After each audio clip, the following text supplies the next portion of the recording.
All right, so you start this book talking about your own wishes that you could have been an NBA player.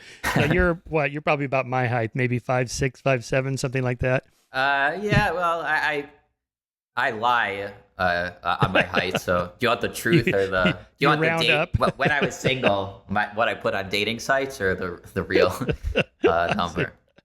Okay, but my point is, obviously, you're not you're not 6'5". I'm not a giant. Yeah.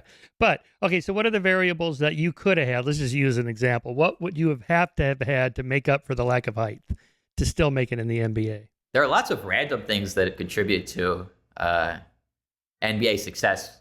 One of them is hand size. I didn't know, which I do not think I have enormous hands, but a lot of the greatest NBA players of all time have had enormous hands, even correcting for their height. So Kawhi Leonard, famous, legendarily big hands, and Michael Jordan, enormous hands. Obviously he was 6'6", so he was already tall to begin with, but he has, even controlling for being 6'6", he has huge hands. And you actually can see in the data that hand size has been undervalued in the draft, that players with big hands tend to overperform their draft spot. I think teams don't realize just how important it is. Every team kind of knows that height's important, arm length, wingspan's important, speed, the other things that you would obviously want an NBA player. But hand size, people don't realize. There are also these subtle things. I think people don't really understand how basketball works. I talk about the difference between a standing vertical leap and a running leap. So, a standing leap is you don't get a running head start, just you're standing in place, how high can you leap? And a vertical leap, you get a little bit of a running head start. Not a huge running head start, but a few steps and then see how high you can get. And vertical leap is what everyone talks about. You need a really high vertical leap. So, that's the most exciting thing. That's how you win a dunk contest, the highest you can possibly get while you're getting running head start. But if you actually look at the data on basketball, what predicts block shots or rebounds, it's not the running leap, the vertical leap, it's the standing leap. Because a lot of basketball, you don't get a head start. You're standing in place, to block a shot, to grab a rebound, you box someone out. You just, how high can you jump? And if you actually look in the data, people who have a high standing leap, but not a vertical leap, not a great vertical leap, have been undervalued. And people who have a great vertical leap, but not a good standing leap, have been overvalued. Because I think it's just so shiny, it grabs their attention. The real high flyer, the guy who gets a running head start and can, his head can hit the rim or something. We're like, oh my God, that's so amazing. But actually, if they're not as good at the standing leap, they may be overvalued players. Just like those pictures of Jordan where he looks like he's 4 or 5 feet off the ground and flying through the air, like he left at the free throw line and he's going to dunk. How is this even possible? But you're saying that's a different kind of, fast twitch muscle fiber or whatever it is that causes that than just standing. It can't be overvalued. Michael Jordan, he wasn't measured. This is only from combine data, so I don't think he's ever been measured at a standing leap. He may have had a great standing leap as well. But yeah, that ability to, run it and take off from the free throw line and dunk, I think that's really useful for winning a dunk contest. But if you want the best basketball player for blocking shots and grabbing rebounds, if you can choose someone who has a great, who can get really high with a running head start and someone who can get really high without a running head start, I think you want to choose the one who can get really high without the running head start, standing in place. When I was an undergraduate at Pepperdine University in the 70s, Dennis Johnson was on our basketball team, so it was quite the good team. He went on to be a big star of the Celtics, as you know. But Wilt Chamberlain came to one of the games once, and there weren't that many people in the stands, so me and my buddy, we said, oh my God, it's Wilt Chamberlain, let's go meet him. So we went over to meet him. He was a little bit of a cold fish. I'm sure he's shaking 100,000 hands. But he put his hand out, and it was, holy crap, this thing's like a catcher's mitt. Yeah, yes. So the reason that you want big hands is because you can palm the ball, or one of the reasons is you can palm the ball. Really useful if you're grabbing a rebound, to just be able to hold it, or you're dunking, be able to palm the ball is really useful. Although it is interesting, if you actually look in the data, people with really big hands, on average, can be worse free throw shooters. So Wilt Chamberlain was a bad free throw shooter. Shaquille O'Neal, also huge hands, bad free throw shooter. And I think it may actually be a disadvantage in shooting free throws, because you think of the motion to shoot a free throw, kind of palming the ball, you can't really direct it the same way than if you just go like this. That's like that's a better motion. So I think Big hands on average is a huge advantage in basketball, but it can be maybe a disadvantage in shooting free throws. Yeah, the free throw thing, again, back to my personal memories. Wilt could not shoot free throws. I remember they had him trying all kinds of things like underhand, or he would stand like 2 feet behind the free throw line and try it that way. And same thing with Shaq. The hack-a-Shaq thing developed because it's a rational strategy to let him try to shoot free throws. He's probably going to do less than half. So he'll miss one of the two. Whereas if he's driving with the ball, he has like a 90% chance he's going to make the shot. So hack him. Yeah, there's this great amazing podcast episode with Malcolm Gladwell and Rick Barry, one of the great free throw shooters of all time, who shot underhand, and he was trying to convince these players to shoot underhand, particularly the really terrible free throw shooters. I think he was practically begging Shaq, you're shooting 50% or sometimes lower than 50%. Like, just try underhand. What do you have to lose? You could be so much better if you can even get it to 60%, let alone 70%. But he was too embarrassed to even try it. Like, it's considered kind of wimpy or wussy, girly to shoot underhand. Which where do these ideas come from that this is masculine and this isn't masculine? I don't know. I don't know why. It seems so arbitrary, but yeah. Well, I think we talked about that in your last podcast with the Moneyball and baseball. And I love that film where there's that scene with the old-fashioned scouts are assessing the players by various intuitions that have nothing to do with how they really perform. One of which is the guy's girlfriend is not very good looking, so he can't have much confidence if he has a girlfriend that looks like that. And that's the problem with his bat. It's like, what? Yeah, it does show how primitive some of our analyses can be. Although one thing that's very interesting about the whole Moneyball revolution is, it wasn't as successful early on as they sometimes claim. At the end of the book, Moneyball, they list a whole bunch of players that the Oakland A's decided were the best players in whatever draft it was, 1994 or something. They're like, these are our best players based on our statistical analyses. And, these are the 20 best players in the draft. And there are a lot of weird choices they made based on their algorithms. And you actually look, you compare the 20 players that the A's suggested were the best players based on data and the 20 players that teams chose in that year. Now that draft is long gone. These players have had full careers. And the players that teams selected without using statistical analysis were way better than the A's selections. The A's selections, which were so wacky and weird, they were probably overfitting their models, and they were way worse on average. Fewer all-stars, fewer Hall of Famers, fewer professional players. I think analytics has definitely transformed baseball, and there's a lot of great analytics, but it's been a rockier road than maybe the film Moneyball suggests. And I always wondered, I think I asked you this already, if everybody in the league used Moneyball, would there be any advantage? That would all wash out, right? Yeah, but there's such variation in talent and data analytics that, if you kind of look at, I think some of the clubs just it's kind of like a coach. If everybody has a coach, would it wash out? Well, not really, because, one coach is going to be Phil Jackson, one of the greatest of all time, and one coach is not going to be Phil Jackson. And I think it's similar with analytics, that there are, organizations that are much better at using analytics. So it's not just a commodity. Yeah. Remember the backup center for Wilt Chamberlain in the Laker era was a guy named Mel Counts. He was 7'2", and he could not dribble. So whenever they'd bring him in to give Wilt a break, Chick Hearn would be screaming in the mic, "Don't dribble, Mel! Don't give him the ball," because they just stole it from him. Yeah. So one of the why can't big guys shoot free throws and dribble and stuff like that? Yeah. So one of the things I talk about in the book is, what are the odds of reaching the NBA at various heights? And basically each inch throughout the height distribution roughly doubles your chances of reaching the NBA. So if you're 6'1", you have twice the chance of reaching the NBA than if you were 6 feet exactly. If you're 6'2", you have twice the chance of reaching the NBA than if you were 6'1". All the way out is basically as far as we can measure. 7 foot, twice the chances of reaching the NBA than if you were 6'11". And what that means is that if you're kind of below average height, under 5'10", you have a 1 in 3.8 million chance of reaching the NBA, just a tiny, minuscule chance of reaching the NBA. If you're 7 foot or above, you have a 1 in 7 chance of reaching the NBA.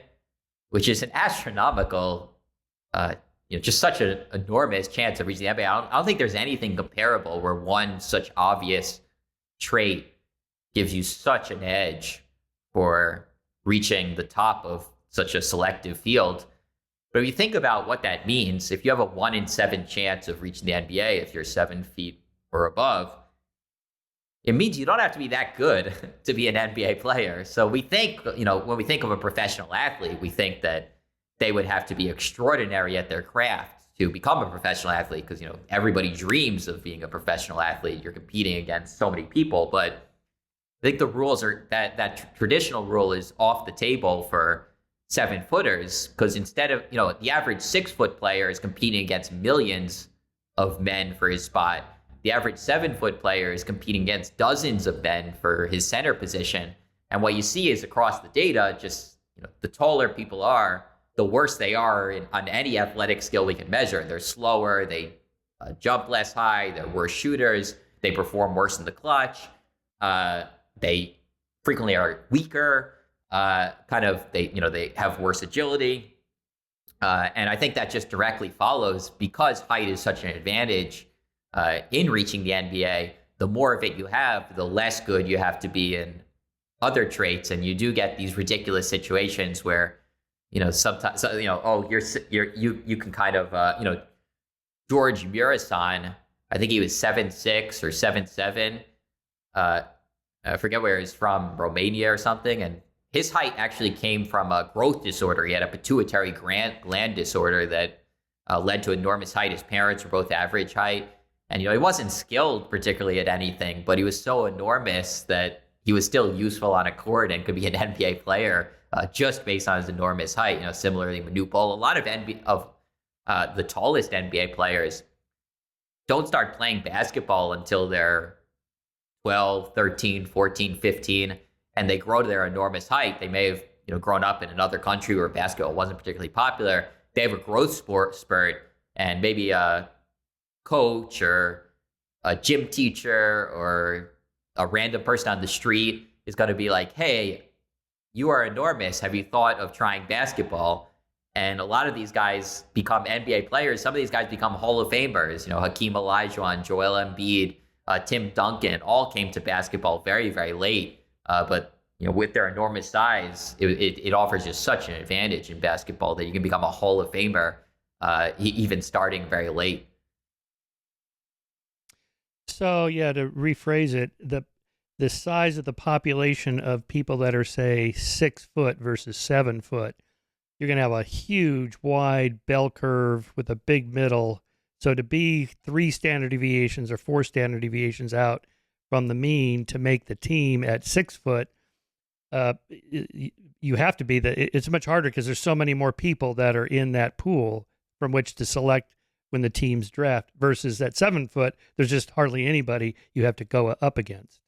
Yeah, exactly. I think it's changed a little over time due to the globalization of basketball, where now we're finding 7-footers throughout the world. And, some of them are very, very skilled, and good shooters and great passers. Now more than 50% of 7-footers come from outside the United States. We're getting really good at spotting the talent all around the world, and the competition does get a little more intense for those center positions than it used to be when Americans were largely competing. How many 7-footers are born in America? Just a tiny, tiny number. And then you do get these really ridiculous situations where you have a guy in the team who can't even dribble, and he's an NBA player. It's like, what the heck's going on here? That's probably a little less true now. I don't think you can make an NBA team as a center without some basic skills. There are enough people around the world at that height, but you definitely do not have to be the athlete that Chris Paul at 6 foot tall has to be to reach to become one of the great point guards of all time. Yeah, he's 6 foot. Interesting, because he looks so short. When somebody like me looks at him, I think, oh, this guy's like me, but it's actually not. Quite a few bit taller than me. But it's a little bit like another question I had for you in terms of compared to other sports. I've noticed in the professional tennis leagues, the guys are really tall now. In fact, Rafa Nadal, who's the second greatest of all time now in terms of majors, he's only 6'1", when you see him on the court, he looks pretty short compared to most of these guys are like 6'3" to 6'5". I think there's somebody who's 6'7". And somebody who's doing the calculation, when you serve, you throw it up and you serve. If you're 6'5" or up, you are actually, you're hitting down over the net, whereas everybody else has to kind of arc it over the net on the serve. And then like take someone like Michael Phelps in swimming. So what I'm wondering is, and also in baseball, there's a lot of tall players now in the NFL. So is the pool being drained by other sports where there's some advantage to having height? I think the only sport that gives such an advantage to height is volleyball. So I think you're right that tennis, there is an advantage, but it's just not nearly as big an advantage. The difference between 6'5" and 6'3" in tennis isn't as big as the difference between 6'5" and 6'3" in basketball. But volleyball is a sport where height is the advantage to being 6'8", 6'9" is enormous, probably as enormous as it is in basketball. And one of the things that you see in the data that I talk about in the book is that you do see a reduction of NBA players in countries where volleyball is really popular. I'm such a I'm such an American that I didn't even realize how popular volleyball is around the world. I didn't realize that in Iran, I measured volleyball popularity using Google searches, the theme of my first book. And in Iran, there are 5 times more searches for volleyball than basketball. And volleyball is also more popular than basketball in Brazil and Bulgaria and Russia, Puerto Rico, Italy. And you do see in these countries, there's a reduction in NBA players, particularly a reduction in NBA forwards. Basically, a small forward in basketball has the exact same body type as the average volleyball superstar, 6'8", 6'9", reasonably skinny. And you do see, Brazil, where volleyball is really popular, there have been only 2 NBA forwards, far fewer than you'd expect, based on its population, its general interest in basketball, its height. And I think a lot of the 6'8", 6'9" men are playing volleyball instead of basketball. So, Carmelo Anthony or LeBron James, I don't think ever, nobody's like, oh, you're so tall, have you thought of volleyball? That's kind of would be an absurd suggestion in the United States. But if Carmelo Anthony had been born in Bulgaria, he might consider volleyball. I talk about there's a player from Bulgaria who has the highest vertical leap of, I think, anyone ever measured, higher than anybody in the NBA draft, how high he can get his hands. But he's a professional volleyball player, which I also said is a terrible financial decision. I think he's making about 300,000 euros as a star volleyball player in Europe. And, even the minimum NBA salary now is far higher than that. I think a lot of these volleyball players from Bulgaria or Brazil or Italy are making a financial error, in how they deploy their height. Volleyball just isn't nearly as lucrative as basketball is. I always wonder about that too. The talent pool deepens when the financial incentives go up, I presume. And that therefore there's a lot more people you have to compete in major popular sports.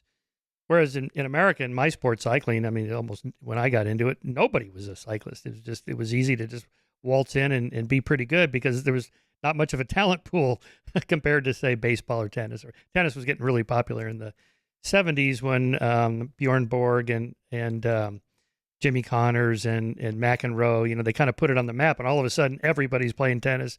And I tried that for a little while, and it's like, oh my God, there's so many good players here, and that's even worse now.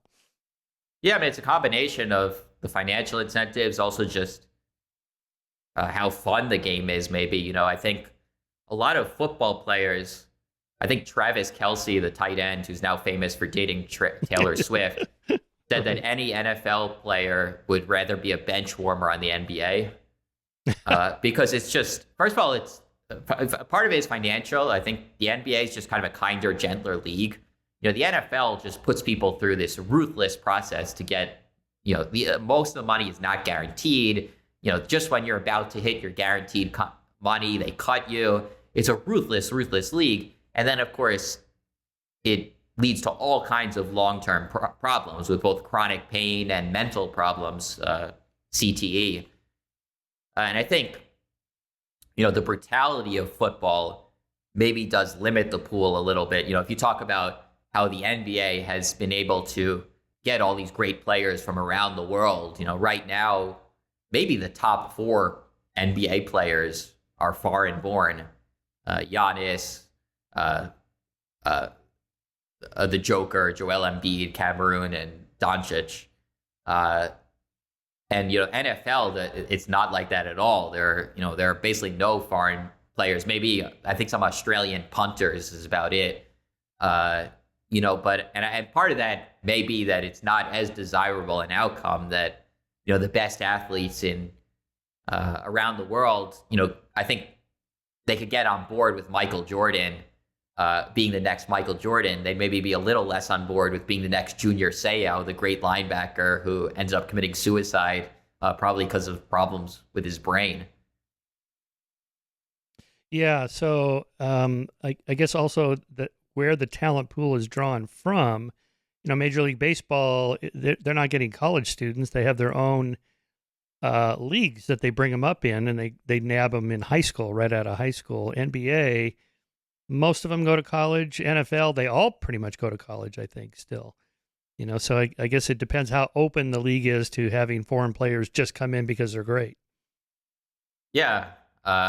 And Bill Russell, I think it was Bill Russell once, he said that, I think someone came up to him, I think it was Bill Russell, it might have been someone else, but they said that, aren't you bothered by these new foreign players in the NBA? And I think Bill Russell, to his credit, said that, no, as an African-American, we have to be on the side of inclusion because we always wanted to be included.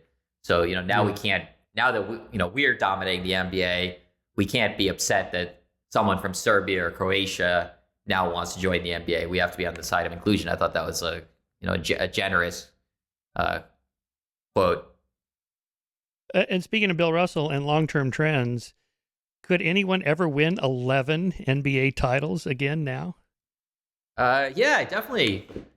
Yeah. I don't think it's necessarily impossible. There does seem to be a phenomenon where the NBA, more than even other sports, there are these players who kind of break the NBA a little bit. So Steph Curry, there was a sense in which he broke the NBA for a period there because he'd take these long 3-point shots. Oh, right. And it was impossible to defend. And Jokic, I think, is breaking the NBA a little bit. There's a play.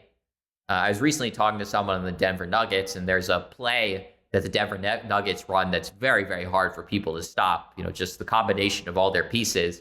They've run it a million times. And it's well known in the league that even when they know it's coming, it's very difficult to stop. So I do think the NBA does lend itself to these players that are so much better than everybody else that they almost break the league. And I think it's totally possible to get one that, maybe it's going to be Wembanyama. I don't know. We'll see in a few years. He may be so much better than everybody else that he wins 12 championships, 13 championships. It wouldn't shock me. I was just trying to find one of my books. I guess I didn't reprint that. I wrote an article on genetics and sports. And I came across, I think it was like in the 30s or 40s, there was a Jewish team, I think from Philadelphia, like the Philadelphia Hebrews or something like that. This was in the context of, basketball it's a black sport or something like that. Well, it didn't used to be like that. And now it's becoming less like that because of, just immigration and different policies of where they get players from. Yeah, it's interesting. I didn't include this in the book. Maybe I should have. It felt a little like, I don't know. I maybe too sensitive. But I was interested in there's such a big advantage for African Americans in the United States in reaching the NBA. I think 40 times more likely than a white person to reach the NBA. One of the things I was looking at is around the world, what's the edge? And the edge is a lot smaller in some other areas. I think it's half as big in Europe and significantly smaller in the Caribbean. There always is an edge, but it's not quite as big as it is in the United States. And I think one of the reasons for that is just, a big part of the African-American edge in basketball comes from culture that is just so popular in the basketball has been so popular in the Black community. There was this period where so many of the stars, the richest African-Americans, the most famous African-Americans were professional athletes, most famously Michael Jordan, Magic Johnson, Bill Russell. And I think, if you actually just look at the popularity of basketball, I didn't realize just how much more popular it is among Black Americans than other groups. I think it's, maybe 35% of African Americans are huge basketball fans. And I think for Caucasians, it's half as high or maybe even lower. So there's a huge difference in the popularity of basketball that I think does contribute to the fact that, African Americans have been so successful in basketball. Well, there's a good point to debunk the myth that these inner city blacks that come from poor families are more likely to succeed. Again, it's one of these intuitions we have that's not true, apparently. I always thought it was true. Well, they're more motivated. Yeah, it's definitely not true. The first academics to show this, I think, were Adams and Dubrow in a paper, and I've done my own research on this. And any way you look at it, a disadvantaged background is a disadvantage in reaching the NBA. So, poor NBA players compared to the black population at large, and also white NBA players compared to the white population at large, come from wealthier zip codes, more likely to come from two-parent homes, less likely to have teenage mothers. I think, I don't know where this idea came from. In pretty much every other aspect of life, it's well known that an advantaged childhood is an advantage. So, in terms of being an inventor, in terms of being an entrepreneur, in terms of being a lawyer, a doctor, I think it's well known that the higher the socioeconomic status of your parents, the more likely you are to achieve great things. But for some reason, people just assume the rules for that reversed among NBA players. I don't know where the idea came from, but it's never been true. It might have come from boxing, because that's also a theme you always hear in boxing. These guys are clawing their way out of the ghetto through the boxing ring. And there's tons of stories like that. George Foreman famously came from this dirt poor neighborhood in Houston where he was just a badass kid, always in trouble with the law, and he was always fighting with other gang members and all this stuff. And then all of a sudden he finds boxing. His coach takes him in. Next thing you know, he's in the Olympics and he's the world champion. And so that's the kind of story that seems intuitively like, yeah, that should map onto other sports and that kind of thing. Yeah, maybe, but if you think of certainly a team sport, it would be pretty shocking, because if you think of, what's the advantage of having an advantaged childhood? What's an advantage of higher socioeconomic status? And I think the data is pretty overwhelming. I'm thinking of the research of Jim Heckman at University of Chicago. And he's found that the biggest advantage frequently is building non-cognitive skills. So social skills, discipline, trust, ability to get along with others. And that is so important in team sports. More important in team sports than probably being an inventor, or being an entrepreneur even. It's very hard to rise to the top of a team sport if you can't get along with other people, if you're struggling with discipline. And, the graveyard of, there's an enormous graveyard of great basketball talent that never reached the NBA because from difficult backgrounds that had trouble, got in fights with coaches, got kicked off the team. Doug Wren is an example. I think Jim Calhoun, the coach at University of Connecticut, said he was jumped higher than anybody had ever seen, could have been the next Michael Jordan. And he, within a few months, he was fighting with Jim Calhoun over playing time and kicked off the team, and then got another chance at University of Washington, got kicked off that team. So the non-cognitive skills, which we know, overwhelming research shows is more likely to be built in a more advantaged background, are just crucial for reaching the NBA. Do you mean things like emotional intelligence or stability, kind of sociability, gregariousness, agreeableness rather than disagreeableness? And those are the kinds of things that make coaches more likely to want to spend time with you or your fellow players, and camaraderie, kind of a brotherhood of the team, that kind of thing. Yeah, exactly. And, not having temper tantrums. Doug Wren would be pissed that he wasn't playing. And instead of, cheering on his players and his teammates, he'd, not show up to practice. Well, if you're not going to play me, I don't want to, I'm not supporting this team, and yeah, if you do enough of that, you're going to get kicked off the team, and I think it's interesting. There are exceptions. I think one of the things, when you look at that data, for me, it made me think even more highly of the exceptions to that pattern. So LeBron James is a famous exception. LeBron James did grow up in the inner city. He did grow up in poverty. He did grow up to a single teenage mother. And the fact that he was able to overcome that childhood and reach the very top of basketball is that much more impressive. I think I talk about in the book that after he won a championship, he was interviewed and he said, I'm LeBron James from the inner city. I'm not even supposed to be here. And social media erupted with criticism. You're not supposed to be there. Look at you, like you're, one of the great athletic specimens the world's ever seen, and you were identified at an absurdly young age as the future of basketball. But I think the stories of Doug Wren and the data shows that LeBron James, it is very impressive that, no matter his athletic gifts or his genetic gifts, it easily could have gone a different direction for LeBron. The odds were in many ways stacked against him, and he did have to overcome a lot to achieve all that he's achieved.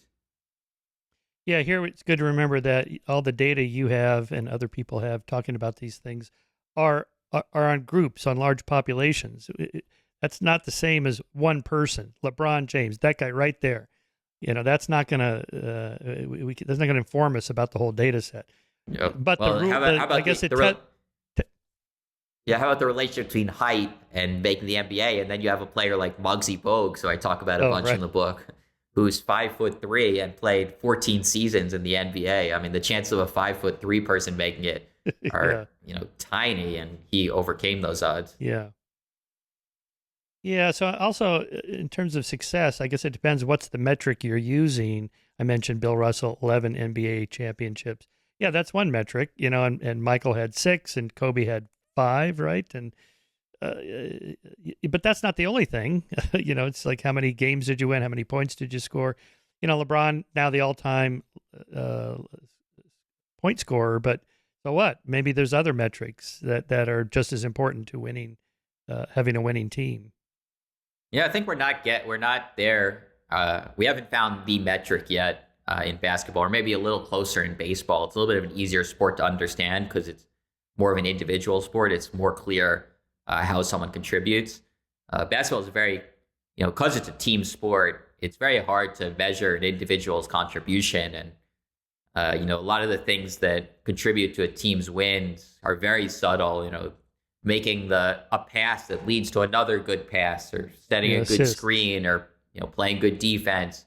Those are very hard to measure. And I think traditionally have been undervalued among, in certainly salary. I talked a little in the book how, generally people's salary tends to be, NBA players' salary is driven primarily by how many points they score. And also their social media fan base is driven primarily by how many points they score. But points is not, the only thing that matters towards helping the team. Things like field goal percentage or defense are really important, but they're not compensated the same way. So, basketball has this interesting incentive problems. I think it was Isaiah Thomas pointed this out to Bill Simmons. He said, the secret of basketball is it's not about basketball. Okay, that's a mysterious comment. What does that mean? The secret of basketball is not about basketball. Well, it's about getting the team to work together at the expense of the individual. And the individual has an incentive to take a lot of shots because that's how they're going to get a lot of fans. That's how the general managers are going to be impressed by them. But that's not necessarily in the interest of the team. So the great teams and the great coaches assist the great teams in getting the players to override the incentives towards getting a big contract or getting a lot of fans, getting a big endorsement deal, which is to take a lot of shots, score a lot of points, attempt a lot of buzzer beaters, hit a few of them, to act instead in the interest of the team. Right. So that's why they have that triple double. If you hit a 2-digit number in points, rebounds, and assists. I think it is, right? I think it can be in any stat. It can be in any stat. So blocks or steals. It's most common in points, rebounds, and assists. Right. Yeah, at Kobe's memorial service, which was televised, and Shaq told a funny story about how at one particular game, Kobe was just going for it all. He going for another 80-point game or whatever. And the guys were complaining, Shaq, he's not passing. Can you talk to him? He goes, all right, I'll talk to him. So I went over and said, Kobe, there's no I in team. And Kobe said, yeah, but there's an M and an E in there. So, and then he went back to the guys and said, he's not passing today. Yeah, I think Kobe's a great example of someone who probably did sacrifice the team a little bit. And I think it worked in his own interest spectacularly that, he would frequently have a very low field goal percentage. He, particularly in crunch time at the last second of games, he'd miss all these buzzer beaters, but occasionally he'd hit one, and the little kids would only remember the ones that he hit, and he became just a legendary player in people's minds. And rest in peace, but he could have made probably been the next Michael Jordan in his second career in business and his own shoes and everything, because he had so many fans that I think he wouldn't have had if he had been maybe a better team player. Yeah, back to Michael. I watched you reference the Last Dance. I've watched that whole thing. It's so incredible. First of all, what a memory he has for like every game. I mean, he's just sitting there in the living room in his chair, and they got the camera crew filming him, and they're just asking him, what about Game 6 in the '96 series against the Detroit Pistons? Oh yeah, I'll tell you what happened on that. And he's just the memory is just rolling on the theater of his mind, and he's replaying it. It's amazing how much detail he can recall.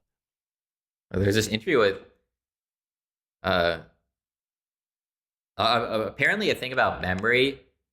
We usually think someone has a good memory or a bad memory, and there probably is some the equivalent of a G factor in intelligence for memory. I'm sure there is something of that, but a big part of memory is just how interested you are in the topic. And there was an interview with Bill Gates where he talked about this, and he had read a book making this very point, how much interest in a topic influenced your memory. And he said he can remember the first line of code for programs he wrote in college, but he can't remember the name of the actor in the movie he saw, last Saturday, because he's just not interested in that in the same way he is interested in coding. So I'm not surprised. We know that Michael Jordan is obsessed about basketball, so I'm not surprised that his memory shines there.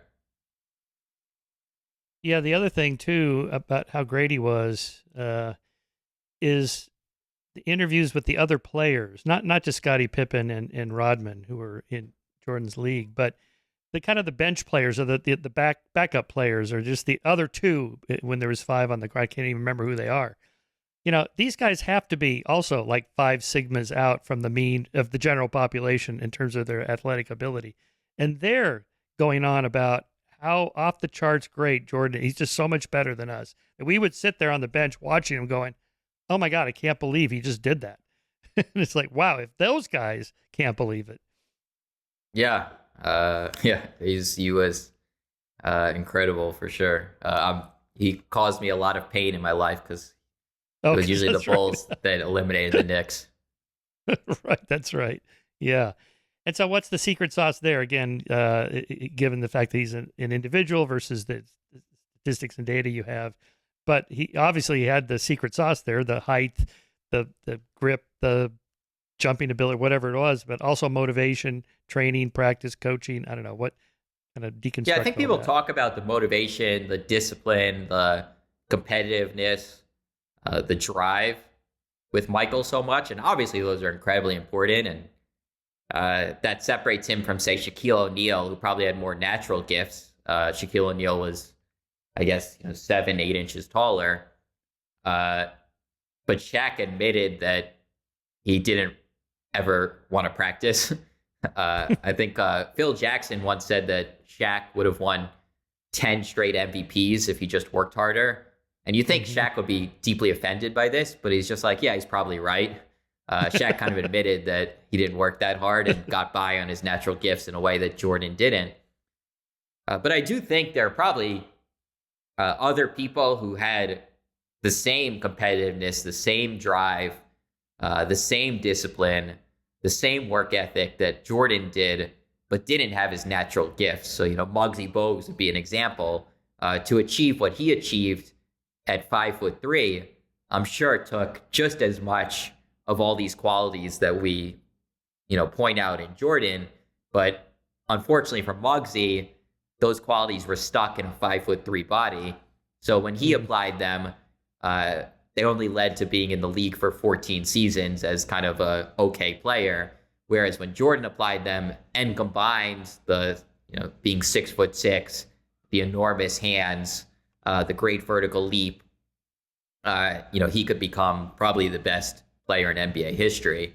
So I do think, it's a little unfair that we consider him the, paragon of work ethic and kind of maximizing your gifts and drive and everything, because I do think there are people almost certainly who matched Michael's work ethic but didn't have the same gifts. His gifts were also, off the charts. Yeah, that's a little bit like the popularization of the 10,000 hour rule of success that Gladwell put on the map. And now even that, I forget the guy's name who first introduced that idea. But Gladwell was like, the Beatles. Erickson, that's right. I think, yeah. The Beatles put in their 10,000 hours in these grungy clubs and so. Well, how many garage bands did the same thing and they never made it? Yeah, we don't hear about those. No one writes about those. Yeah, well, there's the great book, The Sports Gene by David Epstein. Oh, right. And he actually tells a story of someone who quit his job after reading Malcolm Gladwell's Outliers, which popularized the 10,000 hours rule, to try to become a golf pro. He's like, I'll just practice until I'll be great at golf. And it went absolutely nowhere. Right. So, yeah, I don't... I could have worked as hard as as Michael Jordan on basketball. I don't even think I would have made my junior varsity team. That's funny. But also it's a team sport, right? So, because I followed Jordan's career, the entire career, and it wasn't until they got Scottie Pippen and Rodman that he started winning all the championships. He was losing in the playoffs every year, despite how great he was. Yeah, and Phil Jackson. It's so hard to, measure exactly how much all those pieces contribute to the championship. I didn't get into this as much in the book as I could have. I do think one of the things that's very clear in the data, the way I measured it, other people have done this as well. Coaches in the NBA really matter a lot, probably even more than other sports, because of this incentives problem, that the great coaches are able to get the players, and particularly the star players, to act more in the team interest, to play defense more, to pass the ball, to not just score as many points as they can and get their Gatorade and Nike contracts. So coaches matter a ton. I think a lot of the best teams, they have the star, they have the second piece, and then they're really good at kind of filling out the rest of the team in a way that complements the stars. And, that's what all the teams are trying to do. So once you get a Jokic, for example, or once you get a Giannis, well, what pieces are going to work well with his particular skill set? And, all these teams are kind of tinkering, making trades, trying to get the perfect complement to their star to make it really work. Yeah. Right. So what about Phil Jackson's Zen Buddhism? That was another one of these intuitive things. So that's why he's such a great coach. It's so hard. The problem is the great coaches do so many things. We don't have a big enough sample size, and they're not running randomized controlled trials. Right. It would be great if we could be like 15 coaches have to try Zen Buddhism, this season, and we'll see right. if they improve the team. There were so many things that Phil Jackson did, the triangle offense, and Zen Buddhism. And is it the triangle offense and Zen Buddhism? It's hard to measure. I do think the mental component is very important. And, the Greg Popovich, another legendary coach, although he hasn't been doing so well recently, but he's considered one of the great coaches of all time. And there's a biography there was a book, The Culture Code, that followed Popovich around to try to see what his secret was. And the conclusion, as best I could tell, seemed to be hugs. That Popovich would just be hugging his players constantly, like another hug for Duncan, another hug for Ginobili, another hug for Parker, and I think it was hugs that really made them overcome their selfish interests. I think what they're trying to do with these hugs and these Buddhism and the books they're giving people and the dinners they're hosting is you're trying to get the team to act as a team and to have players sacrifice their own individual incentive for the good of the team. I think that's what, and a good coach has to do that somehow. And that is a big part of coaching in the NBA, and more in the NBA than other sports. I don't think it's true in the same way in baseball. A pitcher just has to make his best pitches. He doesn't have to, pass the ball to another pitcher who has a better shot. He's just on the mound, pitch, throw it as hard, with the best spin that you can to help the team win. But in basketball, it's so important to get the players to expend energy for the team in ways that won't maximize their own popularity and incomes. Interesting. Here's a little sidebar story you'll enjoy. So last summer, I went to John Mackey's sports weekend. John Mackey is the CEO of Whole Foods. And so he's got this huge estate outside of Austin. And every year he invites all these people to come and just play tennis and pickleball and frisbee golf and, anything. He's got, a dozen different sports going on. Anyway, so I finally went and I'm playing frisbee golf with this guy, big, tall guy. And he's really good, really athletic. And I'm like, this guy really looks familiar, but I can't place him. Anyway, we're sitting at dinner and I'm sitting across from him. The guy next to him, we're just chatting about all kinds of stuff like this. And the guy goes, so what was it like to be in the NBA? I'm like, who is this guy? And it was Manu Ginobili. Oh, yeah. I'm like, oh, my God. And he was the nicest guy. But he really looked, I just kept looking at him like, this guy looks so athletic. Just something about their body and the skin and the muscles. And it's like in a different, I don't know what it is. It's they're just everything about them. High intelligence, physical, athletic, emotional, the whole thing. Well, and Ginobili's not a 7 foot tall person, so he has to be that athletic. Yeah. And I think with the exception, as I talk about so much of the book, with the enormous people in the NBA, just we sometimes forget just how good these people have to be. So, I think of in my own high school, my best friend growing up was probably the best athlete in the county. He was 6'5", 3 sports star, football, baseball, basketball. I think all county and all the sports. Probably the best athlete in the county, and he didn't even come close to a Division I scholarship. Let alone, right. My county in New Jersey wasn't really known for its athletics. So, we were all just like, oh my God, this guy's amazing. And he had a story where I think he was invited to a camp. And I think Lamar Odom was also invited to the camp, the NBA player, or maybe it was Kevin Garnett. I don't remember who it was, but he's just like, oh, wow, like the ceiling gets so much higher than I realized. I think, people can relate I can relate to that a little bit in the intellectual arena. I definitely,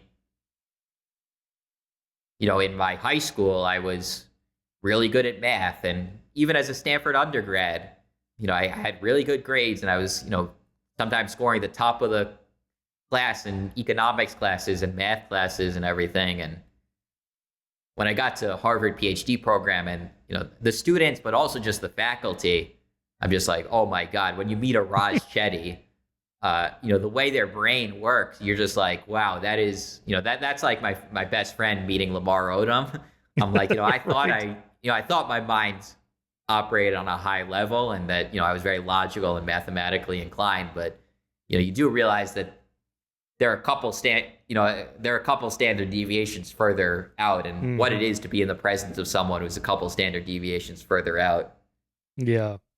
There was I've read about problems like at Caltech and MIT where, every student there, just in the undergraduate program, was the best student their high school ever had in math and engineering or whatever it is. And then they get there and they're just average or below average. Yeah, you see that What a a lot shock at these that is. at these elite schools. It's someone came from rural Pennsylvania and just like blew everyone away with how good they were at math, and then they get to Harvard, MIT, Caltech, and it's just like they're just an average student, Yeah. and it can be a little traumatic for people, I think, to have that realization. Yeah, totally. Again, how big is what's the base rate? How big is the pool? The comparison matters. All right, so another myth debunking. Why are NBA players named Chris? That was the funniest chapter. Oh yeah, that has to do with the socioeconomics. That the most common name among African American NBA players, first name is Chris by far. And I have a word cloud with the top names, and it's Chris and Marcus and James and Eric, and it basically relates to a study of Steve Levitt and Roland Fryer. The Freakonomics guy. Yeah, Freakonomics guys. And I think it's... Yeah. I know the book so well, I could almost... If you show me a page, I could tell you if it's earlier or later in the book. Okay, there's these books like Father Like Son. I think it's before like Father Like Son. I think it's in the chapter after that, though. Oh, okay. Yeah. All right, let's look at that name. I think so. Oh, yeah, there it is. All right, there's the name cloud. Yeah. Right? So there's so Michael, Eric, Chris, Marcus, Jason, James. So what does that word cloud mean? It seems like trivia. It's like, oh, Chris is the most popular name among NBA players. Well, no, it's this paper from Roland Fryer and Steve Levitt in the Quarterly Journal of Economics. They showed the extent to which someone's in the African American community, someone's first name can be a clue towards their demographics. So in the period they studied, African American males born in the 1970s, 1980s, about 13% of African Americans were given a unique name. That's a name that no one else was given. So LeBron, when he was given that name, he was that was a unique name. That was kind of a new name that didn't exist at the time. I'm sure now there are tons of kids named LeBron after LeBron, but when he was first named LeBron, it was a unique name. And you could imagine names DeBrickshaw, an offensive tackle for the New York Jets. That's kind of a new name. D''Brickshaw. That's kind of a unique name. And 13%. Sorry, my girlfriend is in. Am I bugging you with these pings? Let me try to close this. No, I don't. I'm not hearing any ping. Oh, okay, cool. It's probably my headphones. Knock it out. Okay.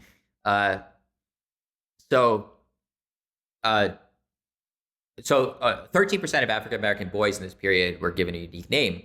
It turns out this is highly correlated with socioeconomics. So in the poorest communities, communities with the lowest levels of education, 20% of African Americans are given unique names. And in the communities with more middle class, upper middle class, wealthy African Americans, much fewer percent of African Americans are given unique names. In these communities, instead, African American boys were given very common names: Chris, Michael, Eric, James, Marcus. So the NBA players, I actually did a study of my own, that NBA players are half as likely as the African American population at large to have a unique name. They instead are much more likely to have names like Chris, the most popular name. This again shows one more piece of evidence that the NBA is disproportionately sampling from the African American middle class, upper middle class, and rich for all the reasons we discussed. So the names are a proxy for something else. Why are middle class and upper middle class African American parents giving their kids common names rather than unusual names, or vice versa? Why are the lower class parents doing the opposite? Levitt and Fryer try to answer that question. My understanding is they didn't totally answer it. I think it had to do with the Black Panther movement and where the Black Panther movement was more popular. But I don't think they ever nailed it. They just were able to discover the fact.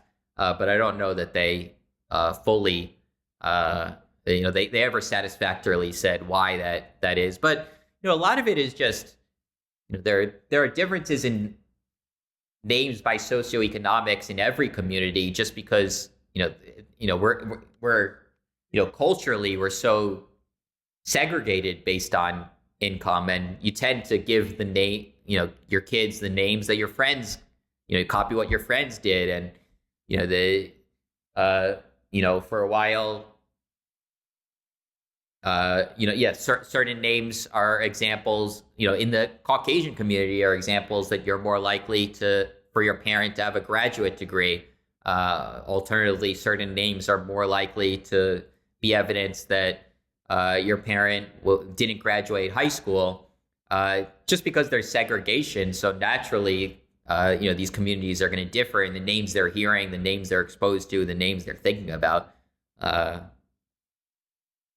I guess if I had to take one wild guess, knowing nothing about it, here I'm thinking of those studies where they send resumes around to businesses, and the exact same resumes, but they give them different names, either male or female, obvious male or female names, or obvious black or white names. And the ones that are black, that have black sounding names, get fewer return calls, that kind of thing. So I'm wondering here, just a guess, maybe the upper middle class and upper middle class black families want their kids to not be noticeably black by their name, so they give them a common name. I mean, I'm just guessing. It could be, yeah. That definitely could be part of it. That they would, yeah. But it's also so cultural, and it changes generationally. I was thinking of Gene Twangy's book Generations. Have you read this book? No. Oh my God, you will love this book because it's total data. It's all just massive. What is it? I'll buy it right Generations. now. It's called Generations. Gene Twangy is a social psychologist at UC San Diego, and she kind of the leading scholar on generational differences in pretty much everything you can think of. And here she's one of the leading pioneers to try to understand the problem with current Gen Z teenagers and young kids in their early 20s, particularly with girls that are having severe anxiety, depression, cutting, suicidal ideation, and so on. Huge spike since like 2015. Why is this happening? Is it social media? Is it screen time? Is it Facebook? Fear of missing out? Are they fragile? Were they raised differently by their parents than me, a baby boomer, was raised by my parents? And so she kind of does deconstruct all that with data. Really super interesting. Her theory, just to give it, because you'll appreciate this, is she employs what's called life history theory, which is how long, on average, people in your generation live, and how that has changed over the last, let's say, a century and a half, 2 centuries. And the theory has to do with like evolutionary theory, where like R selected species versus K selected species. So R selected species have a ton of offspring, and in the hopes of, probabilistically speaking, a few will get to the next generation and get their genes forward. K selected species like us, like elephants, have very few offspring, so they have to allocate all their resources to just the 1 or 2 offspring.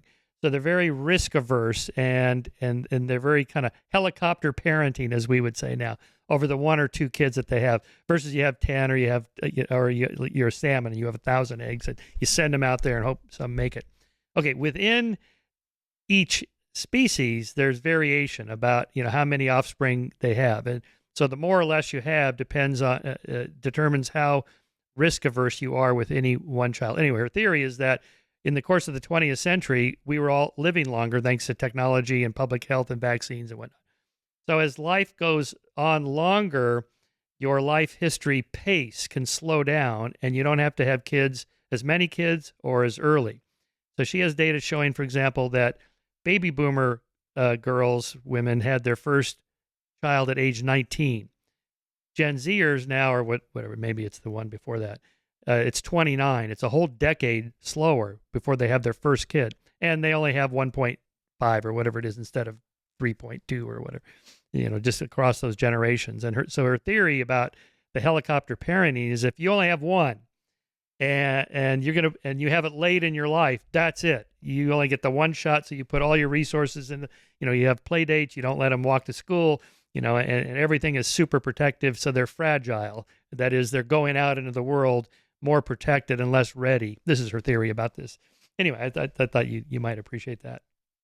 Very interesting. I mean, I'll read it. I purchased the book. One thing I noticed, I'm curious, you're the same way. Like anytime I hear a book, I just buy it because I love books so much. Yeah. And I noticed that other people are not like this because like I've been trying to promote No, my book.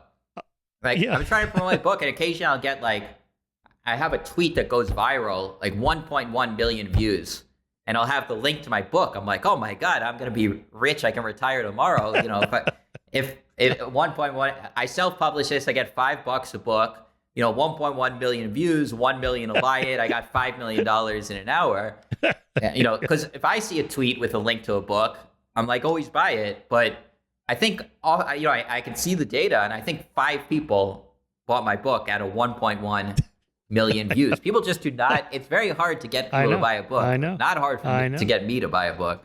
I know. I have the same complaint. I do all these podcasts. I've been Rogan a bunch of times and all that stuff, and there's very rarely a spike in sales that you can notice. It's just astonishing. And I don't know. Maybe because I am curious about what podcasts are doing to help promote ideas. Maybe people just hear the podcast. They go, well, I don't need to buy the book. Yeah, maybe, I don't know. Like but it's not just that. Again, it's my tweet. It's like, it's just very hard to get people in the mindset of I'm gonna buy a book right now. I think people are busier than I am, maybe too. Like I kind of I work from home for myself, so like I can take a lot of Tuesdays and just read. Like I'll probably this evening just read this Generations book. But you know, I'm always buying books. I'm always and people are just not like this. But anyway, I'll read the book now that I've already purchased it. But yeah, my understanding, I've been following Jonathan Haidt a lot, and he really thinks that the explanation of the rise in anxiety among teenagers is entirely phones, and he has a whole bunch of data he's collected trying to make that case. His next book's going to be about that, but read Twangy's book too, and you can. I think they haven't. I think it hasn't been settled amongst social scientists what the explanation is, and it's not clear how long this trend will happen. In any case, maybe there's nothing that needs to be explained. Maybe it's a just random variation in the measures that they're making. All right, let's talk about, speaking of parents and generations, odds of achieving this if you have a father who achieved it. So I love this. That's the chart. So interesting. It might be hard for people to read it. That's the chart that went viral.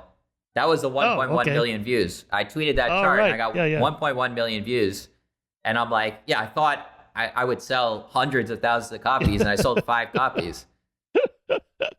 Yeah. Okay. So it's if your father was president of the United States, the odds are 1,439 times that you will also be president. But we have an N of what? No, 2, 1 billion. Right? 1 billion, right? 1 billion, 400,000 or something. Oh, I say that's right. Oh, right. Yeah, 1,400,000. Yeah. Okay, that's a lot. It's huge. Well, but this is a pretty small sample. Small sample too. 2 people. John Adams and John Quincy Adams and George H.W. Bush and George W. Bush. Yeah, it's a small sample, but it's still a fun graph. Well, but the idea is, okay, so what's the idea here? That you're getting both a genetic and a environmental push?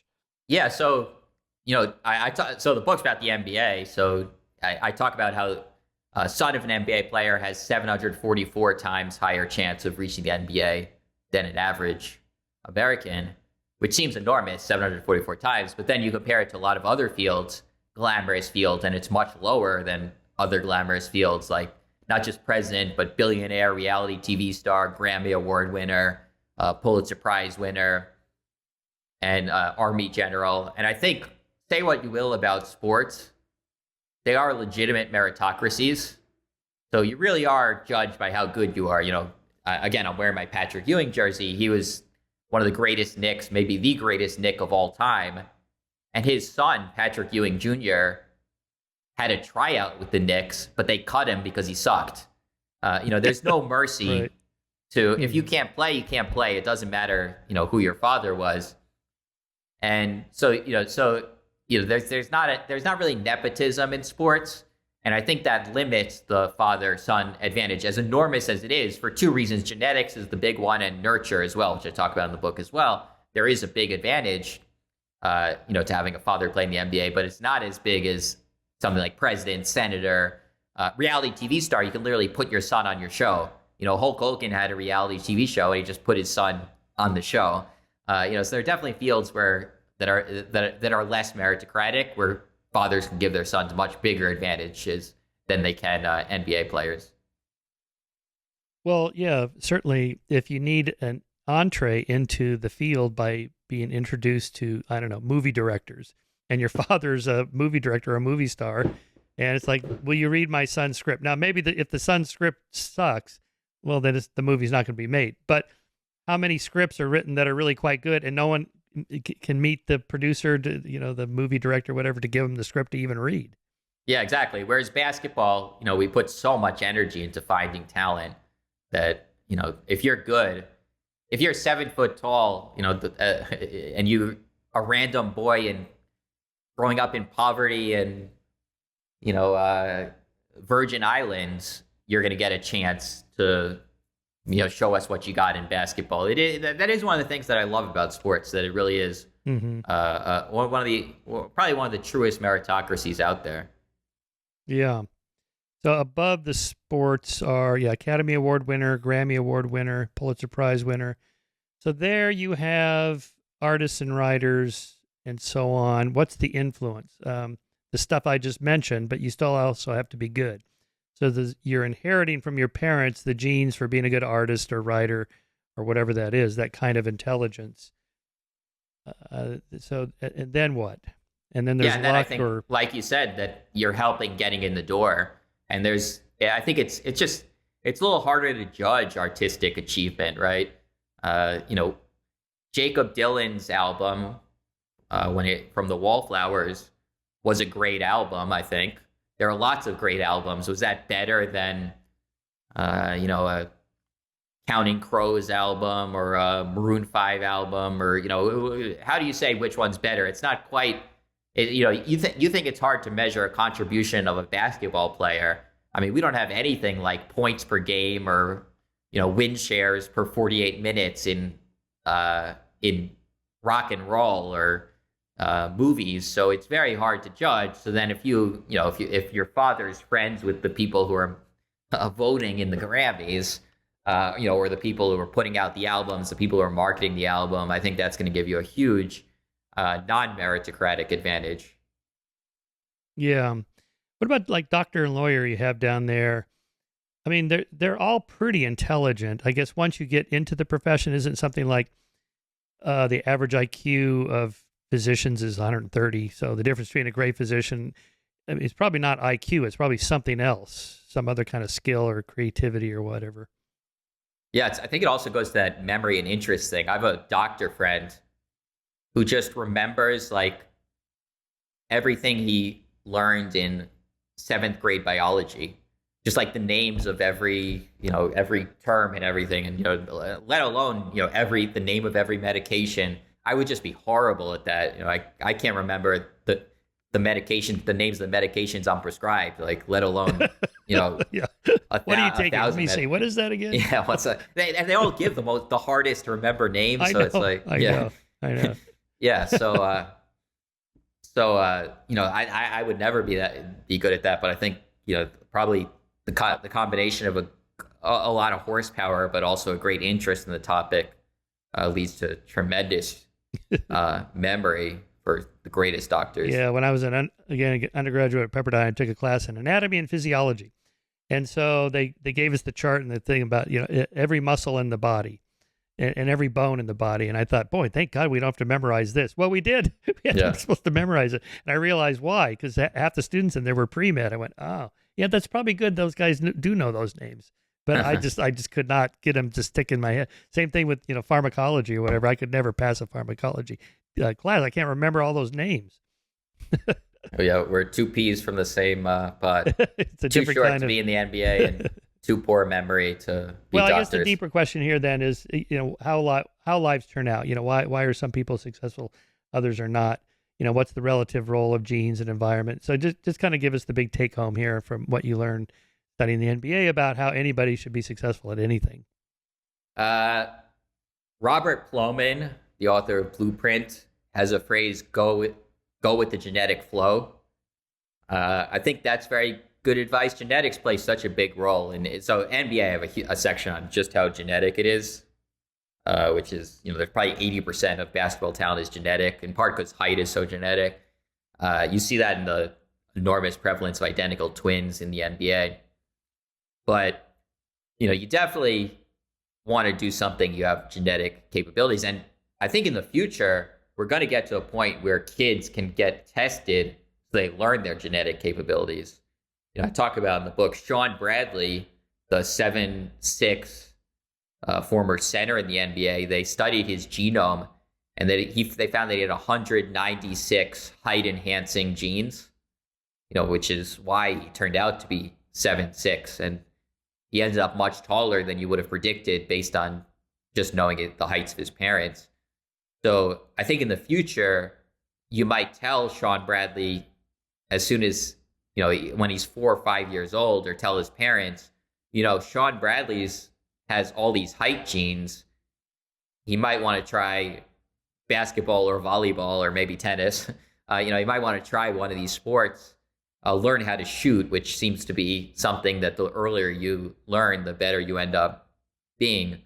You want to learn to, you would want to learn some of those skills at the youngest age possible. So, there are some services that are starting to offer this service. They're going to only improve in time, where they can apparently test your kid's genome. I talk about them in the book, and I'll try to leave things out. Now that you told me that podcasts give away too much information, so nobody buys books, I'll be like, the name of the company actually know is in the book, where I talk about how you can maybe get your kids tested to learn their genetic capabilities, and maybe guide them in the direction that will be most advantageous to them. And I think another thing that's really important is using your unfair advantage.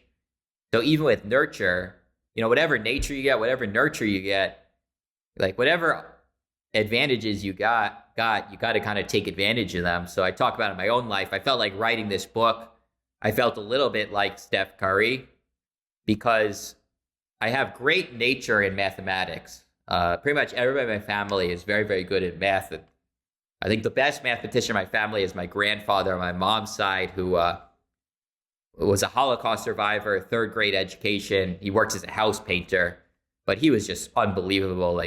Puzzles, algebra, to do it all in his head. Really talented mathematically. And everyone in my family, my brother is a computer science professor at Cornell. There's just a lot of math DNA in my family. And then my dad's a journalism professor, and my mom's a writer. They've been kind of coaching me on how to write since I've been about 3-4 years old. Maybe that's a little young. Whatever age you start learning how to write, my parents have been coaching me.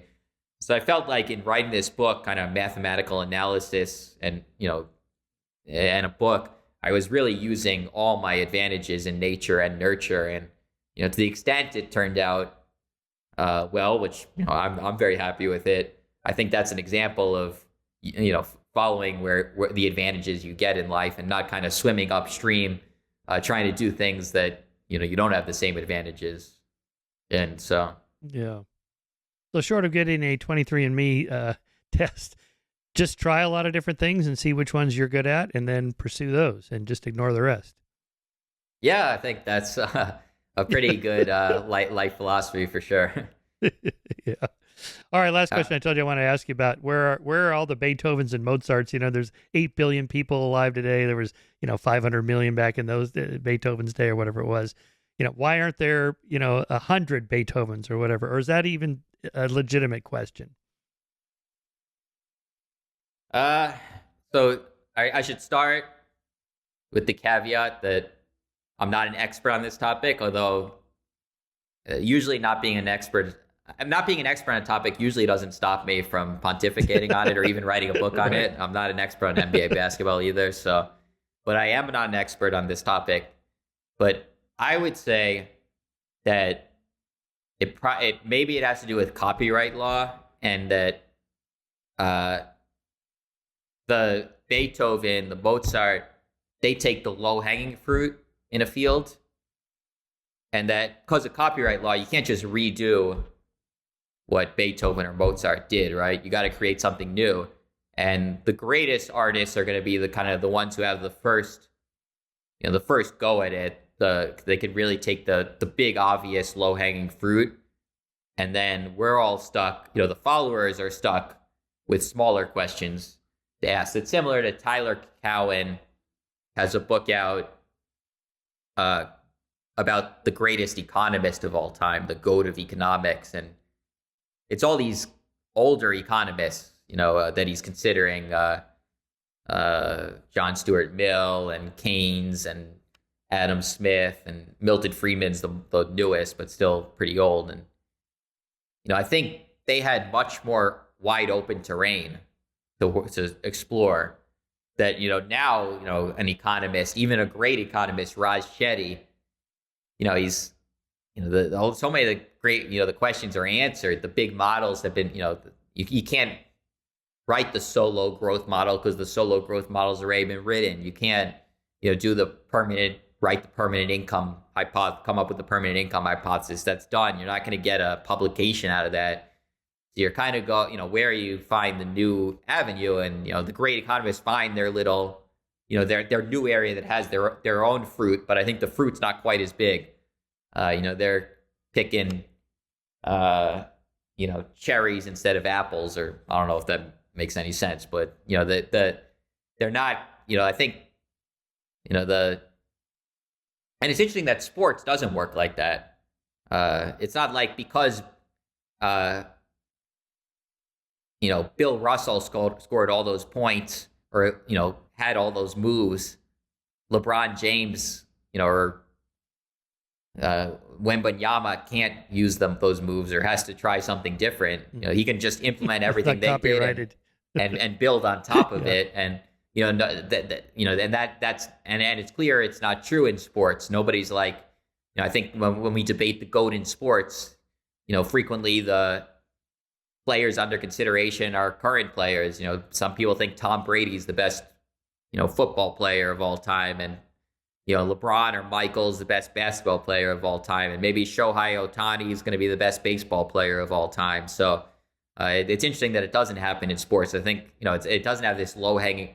I think creative pursuits, you have these low hanging fruit that the first great one kind of captures, and then everyone else can't really do that. And be considered great. So they have to play. They have to try different things. Yeah. Yeah, and also just create a new niche, a new musical genre, a new type of art that hasn't been done before, and then you're the GOAT of that particular field. I had a visitor, female astronomer, the other day visiting the office, and she's like one of the world's leading experts on exoplanets. It's like, well, how many of you are there? I didn't ask that, but it's like a couple dozen. And how old is this field? Well, late 90s. Oh, okay. So if you want to be an astronomer, you got to study something different, something new if you want to stand out. Well, and I think some people would argue that there are Mozarts and Beethovens today. They're just not classical musicians. So, they're Bob Dylan or Leonard Cohen or Eminem or Jay-Z or Kanye West. They're the ones who've captured the low-hanging fruit in a new genre. Yeah. So interesting. All right, Seth, thanks so much. What's your next big project after you're done promoting this book? What are you probably researching? Baseball. Probably just... Oh, baseball. Okay. Yeah. I think I might just, 30 days, try to write a book on baseball. And then I was kind of thinking the timing, I could do a funny baseball one.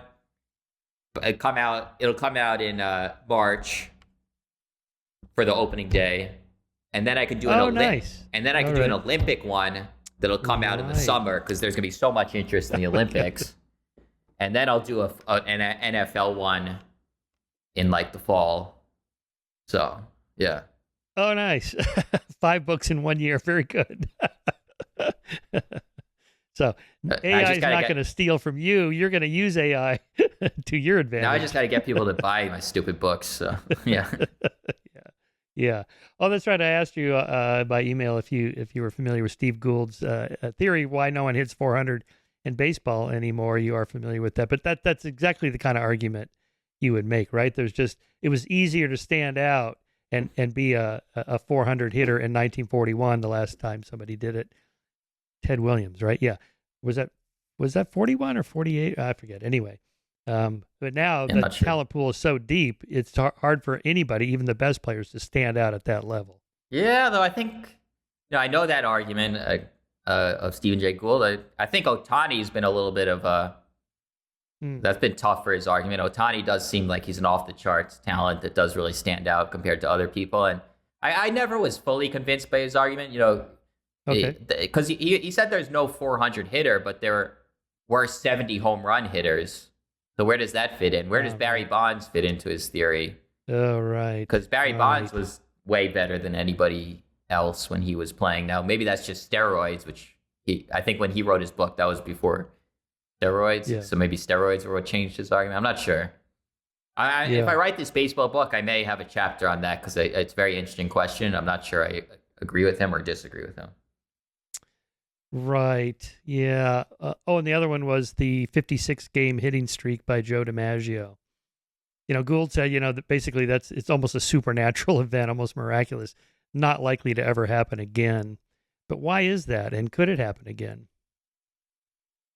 Well, I think you probably would need a near 400 hitter. I don't know if DiMaggio, what his batting average was that year, but I think you'd need a very high average to have a chance at it, I would guess. And then it gets to the question of, is there such thing as streaky hitting? So, let's say someone hits 350.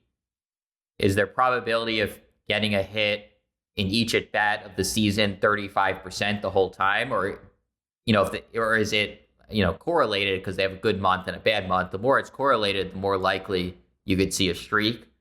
I think Pete Rose's was the last at 44. I think that was the last long one. But there's so much luck and chance involved in it. I don't know. These are fun questions. Now I'm getting excited about writing this book. Maybe I'll have a chapter. Will we see another, a hitting streak? Will we see someone break that hitting streak? Yeah. But again, why is that the measure? Why not somebody like Ohtani, who's both a pitcher and a batter? And doesn't that bring more value to the team instead of just individual achievements? No, I think, Ohtani's incredible. That's interesting. Why is he it's not like we had some people who are pretty good hitters and pretty good pitchers, and then Ohtani's just a little bit better at both of them. We didn't really have anybody even trying what he did, and he does it, and he's so much better than everybody else. So why is that? I think I'll have a chapter on that too. This is going to be a fun book to write. No, that sounds good. All right, Seth, we'll have you on to discuss that during baseball season. Great. Yeah. All right. Thanks, Michael. Thanks a lot. That's a good place to stop. There it is again. Who Makes the NBA? Order this on Amazon right now before you log off. Go on there and order this book. Follow my lead. I ordered the book that we talked about. And read books, physical books. I like physical books. I have an office full of them.